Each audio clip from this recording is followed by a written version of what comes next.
첫째 달에 이스라엘 자손 곧 온 회중이 신 광야에 이르러 백성이 가데스에 머물더니 미리암이 거기서 죽음에 거기에 장사되니라. 회중이 무리 없으므로 모세와 아론에게로 모여드니라. 백성이 모세와 다투어 말하여 이르되 우리 형제들이 여호와 앞에서 죽을 때에 우리도 죽었더라면 좋을 뻔하였도다. 너희가 어찌하여 여호와의 회중을 이 광야로 인도하여 우리와 우리 짐승이 다 여기서 죽게 하느냐? 너희가 어찌하여 우리를 애굽에서 나오게 하여 이 나쁜 곳으로 인도하였느냐? 이곳에는 파종할 곳이 없고 무화과도 없고 포도도 없고 석류도 없고 마실 물도 없도다. 모세와 아론이 회중 앞을 떠나 회막문에 이르러 엎드리매 여호와의 영광이 그들에게 나타나며 여호와께서 모세에게 말씀하여 이르시되 지팡이를 가지고 내 형 아론과 함께 회중을 모으고 그들의 목전에서 너희는 반석에게 명령하여 물을 내라 하라. 내가 그 반석이 물을 내게 하여 회중과 그들의 짐승에게 마시게 할지니라. 모세가 그 명령대로 여호와 앞에서 지팡이를 잡으니라. 모세와 아론이 회중을 그 반석 앞에 모으고 모세가 그들에게 이르되 반역한 너희여 들으라. 우리가 너희를 위하여 이 반석에서 물을 내랴 하고 모세가 그의 손을 들어 그의 지팡이로 반석을 2번 치니 물이 많이 솟아나오므로 회중과 그들의 짐승이 마시니라. 여호와께서 모세와 아론에게 이르시되 너희가 나를 믿지 아니하고 이스라엘 자손의 목전에서 내 거룩함을 나타내지 아니한 고로 너희는 이 회중을 내가 그들에게 준 땅으로 인도하여 드리지 못하리라 하시니라. 이스라엘 자손이 여호와와 다투었으므로 이를 무리라 하니 여호와께서 그들 중에서 그 거룩함을 나타내셨더라. 아멘. 네, 오늘은 민수기 20장 1에서 13절의 내용을 가지고 좋을 때는 다 좋습니다 라는 제목으로 함께 말씀을 나누고자 합니다. 살면서 화 한 번도 안 내보신 분 혹시 계십니까? 예, 한 번도 안 내보신. 그럼 한 번 더 질문 드리겠습니다. 언제 화나십니까? 저도 화가 많은 편입니다. 저희 사모님과 이제 결혼하기 전에 이제 저희 고려신학대학원의 상담학을 담당하고 계신 황지영 교수님이라고 계십니다. 그분께 이제 가서 저희가 결혼하기 전에 준비해야 될 것들, 거기에는 마음도 포함이 되어 있더라고요. 우리가 어떤 마음으로 이 결혼을 준비하고 있는지 그런 것들을 깊게 나누며 얘기하는 그런 시간을 가졌는데, 이제 교수님이랑 2년 3년 동안 뵙고 이제 식사도 많이 하다 보니까 교수님께서 제 단점에 대해서 가감 없이 얘기해 주셨는데, 우리 이정훈 전도사가 화가 좀 많습니다. 전도사님, 그땐 전도사님이었으니까요. 예, 영성 전도사님, 요걸 잘 기억해야 됩니다. 그래서 저는 사실 이 화라는 게 참 많이 부끄러운 적이 많이 있습니다. 아이들을 혼낼 때 화에 잠식당해 본 적도 있고요. 나의 실수가 되게 많을 겁니다. 그런 실수로 인해서, 화로 인해서 아이들에게 상처를 준 적도 분명히 있습니다. 담임 목사님께도 한번 여쭤봤습니다. 목사님, 사역을 하시면서 또 가정을 이루시면서 화내보신 적 있으십니까? 우물쭈물 하시더라고요, 담임 목사님께서. 그래서 똑같은 질문 사모님께 드렸는데, 담임 목사님이 이제 결혼 생활 하시면서 진짜 소리 지르면서 화낸 게 약 2번 정도라고 했답니다. 믿거나 말거나. 네. 근데 되게 멋있다 이런 생각이 드는 게, 사실 전 2번 이상 화를 내봤거든요. 이 화라는 게 참 쉽게 조절이 되지 않습니까? 내가 정해놓은 선이 있는데 그 선을 넘게 되면 화가 나더라고요. 내 실수로 또 화가 날 때도 있고, 또 내가 좋아하는 사람이랑 있는다 할지라도 화가 날 때가 있습니다. 답답한 사람이랑 있을 때야 말할 필요도 없고요. 이러한 화를 어떻게 풀려고 하십니까? 스트레스 쌓이면 어떤 방법으로 화를 푸십니까? 제대로 풀지 못하면 이 화 때문에 쓰러지기도 합니다. 화병이라고 하죠. 오늘 본문에서는요, 모세가 화가 나는 상황에 이르게 됩니다. 이때 모세는 어떻게 이 화를 맞이하게 되는지, 그리고 이로 인해 생긴 결과가 무엇인지를 한번 살펴보고자 합니다. 오늘 본문에서 모세와 아론은 이스라엘 백성들과 갈등이 일어나게 되었는데, 이는 그때에 물이 없었기 때문에 일어난 일이었습니다 라고 본문 2절이 말하고 있습니다. 그런데 본문 1절을 보시면요, 신광야 가데스라는 곳에서 오늘의 이야기가 진행이 되는데, 이곳이 어떤 곳입니까? 라고 했을 때 민수기 13장에서 정탐꾼들이 이 땅을 정탐했던 그 사건들이 진행되었던 곳입니다. 그 사건 이후 38년이 지난 지금이 오늘의 이 시점입니다. 이들은 38년 동안 열심히 걸었습니다. 하나님이 인도하신 대로 좌로 가라면 좌로 가고 우로 가라면 우로 가고 그렇게 열심히 걸었는데 다시 원점으로 돌아왔다라는 겁니다. 물론 이 또한 하나님의 인도요 역사심이었습니다. 하지만 이스라엘 백성들은 이에 대해서 바르게 이해하지 못했을 것입니다. 이스라엘 백성들도요, 이 제자리 걸음으로 인해서 화가 났을 겁니다. 38년 동안 열심히 걸었는데 제자리 걸음이라고만 생각했기 때문입니다. 그래서 오늘 이스라엘 백성들은 38년간의 걸음 후에 이 화를 풀려고 하는데, 3에서 5절에서 이스라엘 백성들이 말하는 것을 보면 마치 모세와 아론, 즉 이스라엘의 리더들이 잘못했기 때문에 우리가 이렇게 뺑뺑 돌고 있습니다 라고 얘기를 합니다. 그리고 이때에 그들은 자신들을 가리켜서 여호와의 회중이라고 합니다. 물론 틀린 말은 아닙니다. 이들이 하나님과의 이런 언약 관계를 언급한 것은 정말 좋은 일이지만, 모세와 아론 때문에 우리가 지금 뺑뺑 돌고 있다라고 말하는 것은 하나님 앞에서 죄를 짓는 일입니다. 지금은 광야 가운데에, 즉 하나님의 인도하심만을 의지하며 나아가는 시기입니다. 모세와 아론의 인도를 부정한다라는 것은 살아계신 하나님의 인도를 부정하는 것이고, 나아가서 하나님의 구속 행위를 부인하고 있는 사건입니다. 특별히 6절 보시길 바랍니다. 그들은 무화과도 없고 포도도 없고 석류도 없다라고 합니다. 근데 이게 뭐냐면요, 민수기 13장에서 이 가데스를 정탐하였을 때 정탐꾼의 보고의 순서대로 언급이 된 것입니다. 민수기 13장에서 이스라엘 백성들 모세요, 이거 보니까 무화과도 없고 포도도 없고 석류도 없었습니다. 이 말을 38년이 지난 지금 똑같이 하는 겁니다. 무슨 말입니까? 이스라엘의 구원의 역사 자체를 조롱하고 있다라는 겁니다. 만약 그들이 38년 전에 하나님의 언약을 믿으며 그 땅으로 들어갔다면 그들은 지금 젖과 꿀이 흐르는 땅에서 배불리 안락하게 살았을 것이며, 2절에서 그들이 불평하는 것처럼 물 또한 충분하게 해결이 되었을 줄로 압니다. 정리하자면 오늘 본문에서 이스라엘 백성들은 물이 없었다라는 표면적인 이유로 화를 냅니다. 하나님을 온전히 신뢰하지 못함으로 생기게 된 어려움이지만 이 화를 모세와 아론의 책임으로 떠넘기고요, 이를 비판합니다. 그리고 이 모세와 아론은 이러한 화로 인해서 아무런 잘못 없이 어려움을 겪게 됩니다. 백성의 반란으로 인해서 모세와 아론이 회중 앞을 떠나서 6에서 8절에 보시면 회막문에 이르러서 모세와 아론은 하나님께 엎드렸습니다. 성난 군중에게서 위협을 느끼고 피했을 것입니다. 그리고 이 문제를 여호와께 가져가 도움을 구했습니다. 하나님은 그들의 기도에 바로 즉각적으로 응답하셨고 여호와의 영광이 그들에게 나타났습니다. 하나님께서 은혜를 베푸셨습니다. 하나님은 8절에서 오직 모세와 아론에게 말씀하셨습니다. 회중과 그들의 가축에게 물을 공급하라 라고 명령하십니다. 그리고 하나님은 반석에서 물을 주는 방법을 직접적으로 지시합니다. 8절입니다. 8절 함께 읽겠습니다. 시작. 지팡이를 가지고 내 형 아론과 함께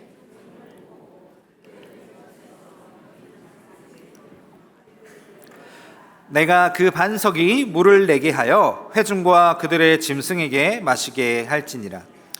모든 일을 아시는 하나님께서 오늘 본문에서는 이스라엘 백성들을 혼내시지 않으십니다. 모세와 아론에게 명령하시면서 방법을 말씀해 주십니다. 이것을 우리는 은혜라고 합니다. 처벌받아야 마땅한 이스라엘이지만 하나님께서는 오늘 이스라엘 향해서 벌을 내리시는 것이 아니라 은혜를 베푸십니다. 모세와 아론이 이 갈등을 해결하기 위해 필요한 것은 옳고 그름을 판단하는 냉철함, 즉 네가 잘했니, 네가 잘못했니 이것이 아니라 하나님이 주시는 그 은혜를, 용서를 그대로 전달하는 것이었습니다. 그런데 이때의 모세를 잘 보아야 됩니다. 모세는 하나님의 명령을 온전히 지켰을까요? 그렇지 못했다라는 겁니다. 이때의 모세는요, 하나님에 의해서 믿음의 시험을 받고 있었습니다. 우리는 놀랄 수 있습니다. 아니, 모세라는 인물이 얼마나 위대한 인물인데 어떻게 하나님이 모세를 시험하신다라고 말합니까? 라고 놀랄 수 있습니다. 우리는 모세와 같은 사람을 하나님이 시험하실 이유가 없다라고 생각합니다. 왜냐하면 모세의 나이는 이미 120살 가까이 되었습니다. 그리고 그의 직분의 정당성을 수십 차례나 인정받았을 것입니다. 그리고 하나님과의 특별한 관계가 모세에게 있었습니다. 그리고 무엇보다 부인할 수 없는 수많은 증거가 모세에게 있었기 때문입니다. 그 모든 것은 사실입니다. 하지만 하나님은 그럼에도 불구하고 모세를 시험하셨습니다. 나이가 많고 중요한 직분을 가졌고 믿음의 증거가 많고 오랜 경륜이 있는 사람이라고 해서 죄에 대한 면역이 있는 것은 아닙니다. 과거에 수많은 부흥을 일으키고 수많은 업적을 일으켰다고 해서 자만해서도 안 됩니다. 신앙은요, 오늘이 중요합니다. 과거에 무엇을 했고 뭘 이루었고, 신앙은 추억이 아니라 오늘의 일인 줄로 믿습니다. 직분자일수록 능숙하게 자신을 정당화시키면서 하나님의 영광을 욕되게 할 위험이 큽니다. 앞에 있는 저부터 시작해야겠죠. 조심해야 됩니다. 뉴스에서 간혹 가다가 교계 지도자들이 복음을 훼손하는 경우를 종종 우리는 보기도 합니다. 왜입니까? 합리화할 수 있다라는 겁니다. 아무리 나이가 많아도요, 우리는 성도입니다. 그리고 직분자입니다. 하나님의 말씀에 복종할 수 있어야 됩니다. 그래서 모세는요, 직분자로서 안정된 자질에도 불구하고 하나님의 말씀만 전하도록 힘써야 했습니다. 왜냐하면 그가 신뢰하는 하나님께서 지팡이와 같은 도구가 없이도 단순한 이 말씀만을 가지고서도 기적을 일으키실 수 있기 때문입니다.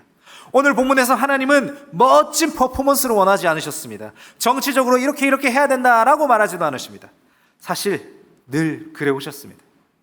이번에도 변함없이 하나님께서는 말씀으로 문제를 해결하시길 원했습니다. 하나님께서 지금 이스라엘 백성들에게 은혜를 내리고 있는 상황이었고, 모세는 그 은혜를 잘 전달하는 역할을 맡게 되었는데, 모세가 그러지 않았습니다. 8절에서 분명 하나님께서 말씀하실 때에 모세에게 하신 명령은, 모세야, 반석을 향해서 명령해라. 반석을 향해서 네가 외쳐야 된다라고 말씀하셨는데, 10절 한번 보시길 바랍니다. 모세와 아론이 회중을 그 반석 앞에 모으고 모세가 반석을 향해서 외쳐야 되는데, 모세가 지금 누구한테 외치냐면요, 회중한테 외치고 있습니다. 뭐라고 하냐면요, 반역한 너희들아 들으라. 왜 모세와 아론이 너희 반역한 백성들을 위해서 물을 내야 하니? 왜 내가 너희를 위해서 물을 내야 하니? 라고 자신의 뜻을 이스라엘 백성들에게 이제 소리치게 됩니다. 이 일을 미루어 보아 모세는 아무래도 여호와의 회중을 위해서 물을 내고 싶지 않았을 가능성이 매우 큽니다. 앞서 나누었던 것처럼 모세와 아론이 오늘 무엇을 잘못했습니까? 라고 했을 때 모세와 아론은 크게 잘못한 것이 없었습니다. 이스라엘 백성들이 하나님의 뜻에 반역했습니다. 그리고 이로 인해서 모세와 아론이 어려움을 겪게 되었습니다. 그런데 이 모세와 아론은 이 화를 내게 되었다라는 겁니다. 저였다면 아니 하나님, 내가 이렇게 힘든데, 내가 잘못한 게 없는데 하나님, 왜 내가 이것 때문에 힘들어야 됩니까? 내가 왜 이러한 일 때문에 화를 내야 됩니까? 내가 왜 어려움을 겪어야 됩니까? 그냥 저 이스라엘 백성들 하나님이 대신 혼 좀 내주시면 안 됩니까? 라고 했는데 하나님이 혼을 내지 않으시고 은혜를 베푸셨습니다. 그래서였을까요? 하나님의 결론이 모세가 마음에 안 들어서 그랬을까요? 모세는 10절에서 여호와의 회중에게 반역한 너희여 들으라 라고 외쳤습니다. 즉 자기의 화를 가지고 이스라엘 백성들에게 얘기를 했다라는 겁니다. 시편 106편 33절은요 이렇게 말합니다. 모세가 그의 입술로 망령되이 말하였음이로다 라고 말입니다. 이스라엘 때문에 재난이 모세에게 이르렀으나 모세는 그의 입술로 망령되이 말하였다라고 합니다. 망령되이 말한다는 것은 다른 게 아닙니다. 그저 자신의 화를 쏟아부었다라는 겁니다. 모세는 오늘 본문에서 불순종하였습니다. 그리고 불순종으로 끝나는 것이 아니라 화까지 냈습니다. 11절 보시기 바랍니다. 모세가 그의 손을 들어서 그의 지팡이로 반석을 2번 쳤다고 합니다. 하나님께서 명령하실 때에 2번 쳐라라는 말씀도 없으셨습니다. 근데 왜 2번 쳤습니까? 화가 났다는 거죠. 이 화로 반석을 꽝꽝 내리쳤습니다. 하나님은 그렇게 명령하시지 않으셨는데 많이 화가 났습니다.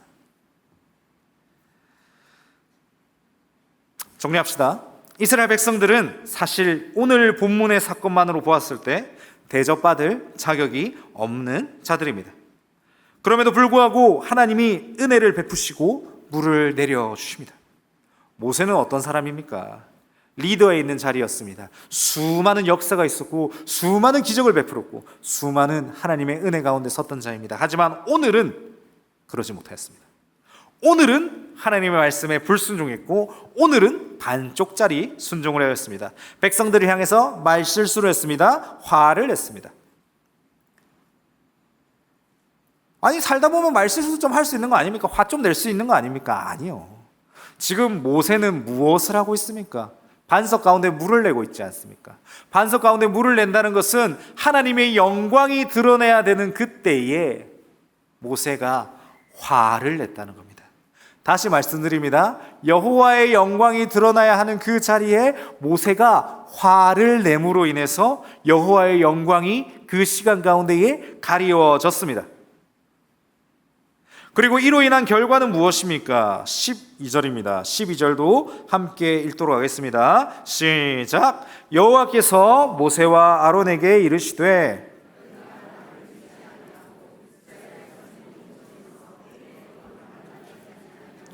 너희는 이 회중을 내가 그들에게 준 땅으로 인도하여 드리지 못하리라 하시리라.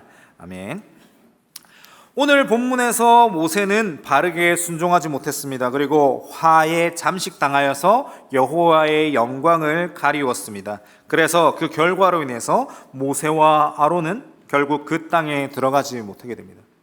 아니 하나님께 그렇게 충성하였는데 그 화로 인해서 못 들어간다면 아마 모든 세상이 무너진 것처럼 느꼈을지도 모릅니다. 물론 모세와 아론의 오늘의 이 불신앙을 정탐꾼에 의한 백성의 반란 행위와 같은 성격으로 규정하기는 어렵습니다. 하지만 분명한 것은 모세와 아론의 행위는 하나님의 영광을 가리웠고 하나님의 영광을 훼손하였습니다. 하나님은 이스라엘 백성들 그리고 모세와 아론에게, 다시 말씀드립니다. 이스라엘 백성들뿐만이 아니라 하나님은 모세와 아론에게도 은혜를 베푸시려 하셨습니다. 그래서 이스라엘 백성들이 반역하였지만 그럼에도 불구하고 은혜를 주셨고 물을 허락하셨습니다.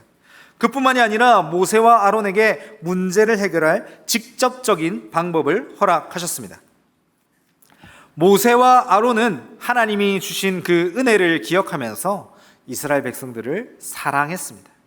그런데 오늘 모세와 아론은 화에 잠식당했습니다. 하나님의 은혜, 하나님의 영광이 훼손이 되었습니다.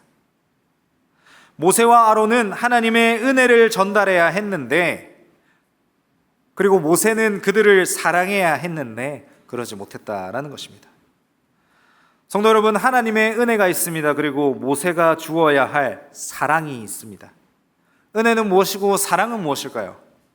은혜는 높은 사람이 낮은 사람에게 줄 수 있는 선물입니다. 선물 받을 자격이 없는 자가 높은 사람의 택함으로 인해서 받는 선물입니다. 조선시대 사극 같은 걸 볼 때에 신하들이 임금에게 성은이 망극하옵니다 라고 이렇게 임금님의 은혜를 감사하지 않습니까? 마찬가지로 높은 사람이 낮은 사람에게 줄 때에 그 은혜라는 것이 성립이 됩니다. 낮은 사람은 높은 사람에게 은혜를 줄 수 없습니다. 마찬가지로 사랑은 높고 낮음과 관련 없이 서로가 주고 받을 수 있는 겁니다. 여러분, 오늘 모세가 왜 화를 냈냐면요, 은혜와 사랑을 혼동했기 때문입니다. 하나님은 우리에게 은혜를 베푸실 수 있습니다. 하지만 사람에게 은혜를 베풀 수 없습니다. 근데 모세가 착각했다라는 겁니다. 마치 내가 백성에게 은혜를 줄 수 있고 마치 내가 백성을 깨우치게 할 수 있는 것처럼 오늘 행동을 합니다. 모세는 은혜에 감격하여 사랑을 주어야 하는데 하나님이 은혜를 베푸신 분처럼 본인도 이스라엘 백성들을 향해 은혜를 베풀려 했던 것이 문제라는 것입니다. 우리의 인생도 마찬가지일 줄로 압니다. 우리는 하나님의 은혜에 감격하여 사랑을 베푸는 사람입니다. 우리는 그런데 한 번씩 착각합니다. 나도 너에게 은혜를 베풀 수 있어 라고 말입니다. 여러분, 경력이 아무리 오래되고 연륜이 아무리 오래된다 할지라도 사람은 사람에게 은혜를 내릴 수 없습니다. 그래서 말씀드립니다. 함부로 조언하지 마십시오. 함부로 남의 인생을 재단하지도 마시고요.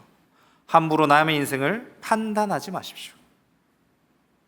정말 가르치시기를 원하고 정말 조언하기를 원하신다면 사랑해 주십시오. 보여주십시오. 그 사랑이 보여지면요, 알아서 하게 됩니다. 자연스럽게 합니다. 이렇게 하나님이 나에게 이 사랑을 주셨어, 너도 이렇게 한번 살아봐 라면서 보여주시면 됩니다. 그리고 실수가 보일 때, 부족한 것이 보일 때 더 보듬어 주시면 됩니다. 야고보서 3장 1절은 이렇게 말합니다. 내 형제들아, 너희는 선생된 우리가 더 큰 심판을 받을 줄 알고 선생이 많이 되지 말라 라고 분명하게 말합니다. 가르치지 말라라는 것은 교회 안에서만 적용되는 것이 아닙니다. 가까운 가족, 편한 친구들, 사랑하는 성도들 간에서도 마찬가지일 거고요. 하나님께서 오늘 그 베푸신 은혜로 우리는 마른 목을 오늘도 축일 수 있는데 어찌 우리는 그 은혜를 잊은 채 은혜의 주체가 되고자 하고 남에게 화를 주고 타인을 가르치려 합니까? 오늘 모세가 이러한 벌을 받게 되는 이유는 단순히 그냥 화를 내었기 때문이 아닙니다. 결국에는 하나님의 영광, 하나님의 은혜를 가리었기 때문이며 하나님 자신의 거룩함을 위해 오늘 하나님께서는 모세를 벌하셨습니다. 한 번씩 육아 전문가이자 정신의학 교수인 오은영 박사님의 TV 프로그램을 한 번씩 볼 때가 있습니다. 저도 아이를 양육하는 입장이니까 주의 깊게 프로그램을 볼 때가 있는데 한 번은 이런 얘기를 하시더라고요. 자녀들에게 우리가 훈육할 때가 있습니다. 그런데 이 훈육할 때 자신의 화를 가지고 혼을 내면 안 된다라는 겁니다. 이거를 조금 더 우리가 기독교적으로 한번 봅시다. 하나님께서는 우리에게 부모의 권위를 주셨습니다. 바르게 양육할 때에 부모를 통해서 하나님의 영광을 보여줄 수 있어야 합니다. 그런데 화에 잠식당해서 막 소리치고 혼내면요, 우리 자녀가 잘못한 것은 아는데 우리의 이 화로 인해서 하나님의 영광을 똑바로 볼 수 없습니다. 다시 말씀드립니다. 우리는요, 훈육할 때도 하나님의 영광을 나타낼 수 있어야 됩니다. 너무 이상적이고 너무 추상적입니까? 아니요. 분명히 할 수 있습니다. 그래서 내 화로 아이를 훈육하는 것이 아니라 예. 하나님께서 어떤 마음을 주셨는지를 기억하고 또 내 자녀의 기질을 기억하면서 어떻게 하면 잘 양육할 수 있고 어떻게 하면 잘 훈계할 수 있을까 기도하고 고민하고 특별히 배우자와 많은 대화를 나눌 수 있어야 됩니다. 다시 말씀드립니다. 화해 잠식당하면요 하나님의 영광을 나타낼 수 없습니다. 친구들 간의 관계에서도 마찬가지일 거고요. 사랑하는 연인들과의 관계, 배우자와의 관계, 부모와 자식, 그리고 부모와 나의 부모와의 관계에서도 마찬가지일 것입니다. 다시 말씀드립니다. 화해에 잠식당하지 마십시오. 하나님의 영광을 나타낼 수 없습니다. 내가 할 수 없는 것들 자녀에게 몰아붙이지 마십시오. 배우자에게 몰아붙이지 마십시오. 함부로 삿대질하고 함부로 가르치지 마십시오. 하나님의 영광이 나타나지 못합니다. 하나님의 영광을 우리가 나타낼 수 있어야 됩니다. 그러면 어떻게 하면 하나님의 영광을 나타낼 수 있습니까? 결국에는 성령의 인도하심이 필요하다라는 겁니다. 내 마음대로 가르치고 싶고요. 내 화대로 가르치고 싶고 내 욕심대로 막 남을 가르치고 싶은 그런 마음이 우리가 삶 가운데에 들 때가 있습니다. 하지만 그 목소리를 무시하십시오. 그 목소리를 버리십시오. 나는 십자가에 매달아시고요. 내 안에 그리스도가 사실 수 있어야 됩니다. 이제 말씀을 정리하고자 합니다. 사랑하는 성도 여러분, 오늘 이스라엘 백성들은 다시 한번 르비딤 땅에서 화를 냅니다. 반란을 일으킵니다. 처벌받아야 마땅하지만 하나님은 은혜를 베푸시며 물을 허락하셨습니다. 이때의 직분자로 대표되는 모세는 불순종하게 되고 화내게 됩니다. 하나님의 영광을 가리게 됩니다. 이로 인해 얼마나 가혹한 결과를 낳는가를 보여줍니다. 믿는 자들은 끝까지 주님을 경외하며 또 맡은 바의 직분을 수행하도록 노력해야 합니다. 화해에 잠식당하지 않고 맡은 바에 최선을 다할 수 있어야 됩니다. 그 이유는 하나님의 영광을 우리가 나타낼 수 있어야 되기 때문입니다. 분위기가 좋을 때는요, 상대의 흠도 웃음으로 가려줄 수 있는 여유가 생깁니다. 상대가 조금 답답해도요, 좋을 때는 사실 뭘 해도 다 좋습니다. 그런데 분위기가 안 좋을 때는요, 진짜 예민해집니다. 작은 흠 하나라도 쉽게 넘어갈 수 없습니다. 열이 나죠. 화가 납니다. 좋을 때는 뭘 해도 좋다가 분위기가 안 좋아지면 공격하고 싸우게 됩니다. 그리고 모세의 경우처럼 하나님의 영광을 가리게 됩니다. 하나님의 은혜를 잊어버렸기 때문입니다. 사랑하는 성도 여러분, 화내지 마십시오. 여러분 마음대로 하시면 안 됩니다. 하나님의 영광을 가리면 안 됩니다. 하나님께서 베푸신 은혜를 기억해야 됩니다. 그리고 그 은혜를 기억하며 서로 사랑할 수 있어야 됩니다. 좋을 때는 더 좋읍시다. 그리고 안 좋을 때에도 이게 맞니? 이게 틀리니? 이게 아니라 사랑을 기억할 수 있어야 됩니다. 하나님의 영광을 가린 모세는 결국 그 땅을 밟지 못하였습니다. 모세는 훌륭한 리더였지만 그것과 별개로 화를 내었고 하나님의 영광을 가리었고 그로 인해 벌로 가나안에 들어가지 못하게 되었습니다.